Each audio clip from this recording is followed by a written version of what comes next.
আনাস কি করছো তুমি? আমি তো খেলছি গাড়ি নিয়ে। গাড়ি নিয়ে খেলছো? আর ভিডিও করছি বসে বারান্দায় বসে ভিডিও করছো? পিছনে খোলো সামনে খোলো আর আমি দেখি আমার কত সুন্দর গাড়ি। তাই তো, সুন্দর তো গাড়ি। কে কিনে দিয়েছে তোমাকে? আপু। কেন কিনে দিয়েছে? আপু কিনে দিয়েছে। কেন বলো? কিনে দিয়েছে ওই চুল কেটেছে জন্য। চুল কেটেছো তাই কিনে দিয়েছে? ও আচ্ছা, গাড়িতে ওঠা যাবে না। কেন? এই গাড়িতে উঠা যাবে না, আমার গাড়িতে ভেঙে যাবে উঠতে গেলেই। ভেঙে যাবে? তাহলে উঠবে কে? কেউ উঠবে না। কি?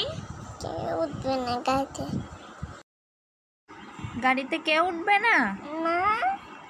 তাহলে দরজা খুলে কেন তাহলে, যদি কেউ উঠতেই না পারে?